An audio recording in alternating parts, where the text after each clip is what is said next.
I think there's extremely powerful pro-Israel lobby where people feel that it's now or never. That this is maybe their last chance to get rid of Iran and to eliminate Iran as a power in the region, which would then leave Israel as the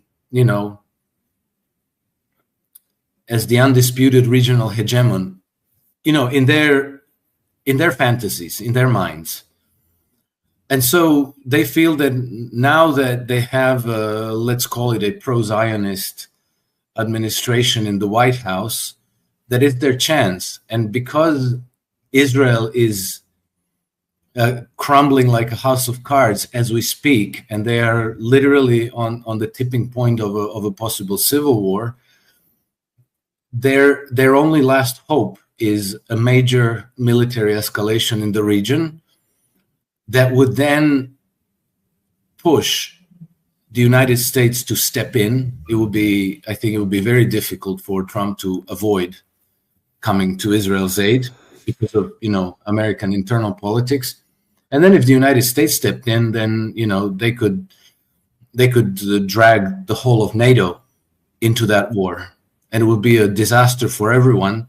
All these investments that go to the United States from the UAE, from Qatar, from Saudi Arabia, are actually a proxy economic or financial fight between the United States and Britain, because so far the Saudis and the Qataris and Oman and the UAE have been in a very close relationship with the United Kingdom since, for the last 100 years. And all those relationships still exist. They're very strong. The Brits have a very strong military and intelligence cooperation with the Qataris. They even have they've even made two military bases, two air bases in the UK available to the Qataris, where they train Qatari pilots on the jet fighters that they sell to Qatar. And then the Qataris, they have invested very, very heavily in the United Kingdom. And, I think that the Qataris and the Saudis own something like a quarter of the London Stock Exchange. They invested in that big Shard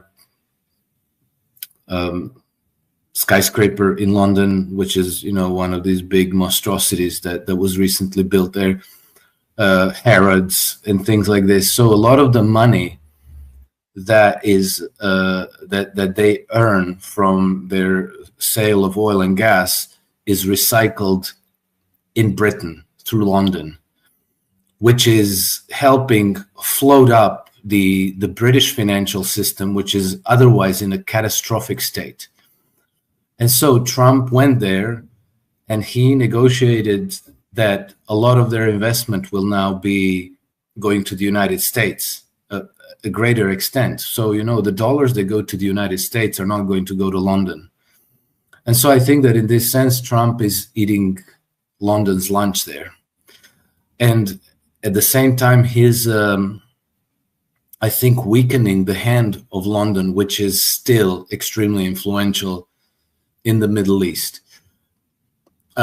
I think that if this is correct, what I'm saying, I think that it's actually a path to peace, because if you look at the things closely, it is true that the United States has been the military enforcement arm of the Western Empire's colonialism in the region, but the actual instigator for decades has been London.